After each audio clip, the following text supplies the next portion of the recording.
One fund, on point for today, the expert to talk about it. Welcome to the ETF of the Week. Yes, this is the ETF of the Week, where we get the latest take from Todd Rosenbluth, the head of research at VettaFi. And if you go to VettaFi.com, you'll find all the tools you need to be a savvier, smarter ETF investor and to get more details on the new, newsworthy, trending, and timely ETFs that we discuss here. Todd Rosenbluth, it's great to chat with you again. It's great to be back. Your ETF of the week is the NEOS Nasdaq 100 High Income ETF, QQQI. The QQQI, the NEOS Nasdaq 100 High Income ETF. Now, Todd, it wasn't that long ago that we did the SPY-I, which is the NEOS S&P 500 High Income ETF. So why this fund? Why the sister now? Well, for a couple of reasons. One, this ETF, QQQI, just passed its one-year anniversary, and it is approaching $1 billion in assets. That's a milestone and a near milestone worthy of celebration. Despite the fact that many people are second-guessing whether or not the NASDAQ 100 can continue to climb higher, it's doing okay. It came out of the gate in 2025. There was a little bit of volatility, but it's bounced back.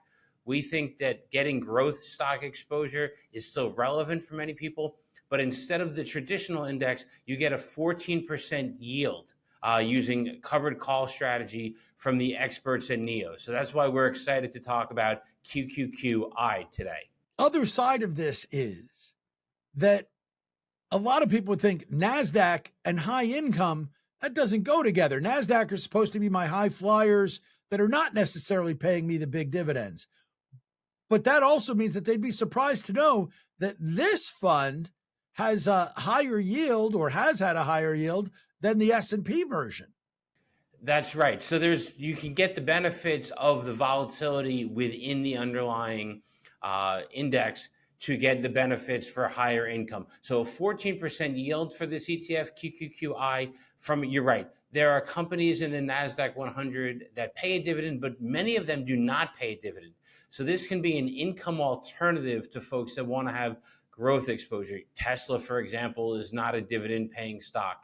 So, and what's compelling to us about this ETF is it's held up. It's done relatively well despite having the use of options from a covered call strategy to generate that income relative to the NASDAQ 100. And it's done relatively well also compared to the JP Morgan product that was very popular in 2024, JEPQ, that offers a covered call strategy. This ETF from NEOS is doing better as we kick off 2025. Why? This is all NEOS does. I mean, nothing wrong with the JP Morgan product. It's a strong fund, but this is what the NEOS team does. They're only option strategies. This is their commitment and focus, and they're doing things in a tax-efficient manner. At the same time, it is hard to talk about a yield that is not just double digits, because the S&P is at like 11.5%, the S&P NEOS version, the SPY-I, but 14% feels like chasing yield. So how do you convince somebody that, yes, this yield is real, it is likely to stay, and yet you're not being crazy in chasing yield? So I'm a former stock analyst. When you would see a stock with a high dividend yield, that was a sign that that dividend was going to get cut. People sold off on the stock. The dividend was still there. It seemed unsustainable. And more often than not, that dividend got cut. That's not how this works in the options-based ETF world. And there's a suite of products that NEOS has and others have that have double-digit yields. So you can go, again, I'm not the expert on this fund. I'm an expert in the ETF industry. Go to NEOS's website, learn more about how they're constructing the portfolio, reach out and talk to them if you have questions about the overall strategy. You'll walk away with confidence that these are experts that are running the strategy and that yield is not too good to be true. It is true. It is a 14% yield for investors. Not just true, but sustainable, because that's the other side. Investors don't want to be jumping around. This is not the alternative to the Qs where somebody is playing the QQQ and the Nasdaq index as much more of a market thing where they might do the 200-day moving average, et cetera. Well, this now a year old, so it does have a 200-day moving average and it's above it is there. You're playing this for income. You want to make sure not only that income's not too good to be true, but that it's sustainable. It appears to be sustainable to us, and the fund's track record can give you a sense of how the yield has moved month to month. Again, that yield is going to get updated. They're using options, they're using strategies that make it easier for folks who could do this on their own. But of course, you get the benefits of a professional active manager behind this. And what we're seeing is that many folks are using this as a complement to their existing NASDAQ 100 strategy. Invesco offers a couple of ETFs that are there. This can pair very well with those strategies. You get that extra income that you wouldn't get through the triple Qs or QQQM, and you get the benefits of a professional management team that is using options in a tax efficient manner. Well, that was going to be the next question. How is this appropriately used? How does it fit in a portfolio? And is the money that somebody's putting from this, is it coming from your stock portion, your junk bond / high income bond portion? Like, where do you take money from to add this to your portfolio? So I think this is still equity exposure. You're getting it using options and you're generating income. But for many folks, they have exposure to growth stocks, either through the NASDAQ 100 or some other index-based strategies.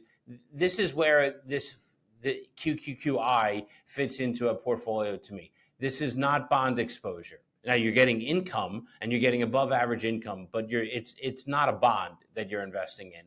And it will sell off, not as much as the NASDAQ 100, but it will sell off when there's market volatility in the growth stocks tied to the NASDAQ 100.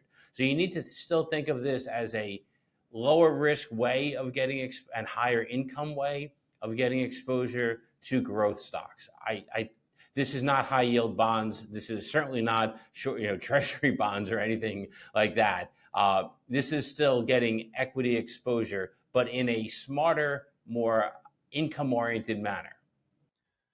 It also is adding to your holdings of the Magnificent Seven and the mega caps. And it even has Tesla, which, as you pointed out, has no dividend. You're looking at a high income fund where the biggest holdings are Apple and Nvidia and Microsoft and Amazon, Broadcom, Tesla. Tesla has no dividend. So as much as you can say, I want to add this for the income portion, it's not like most investors don't have all of this to one extent or another in their portfolio. So do you want to make sure you're factoring proper diversification into how you build this?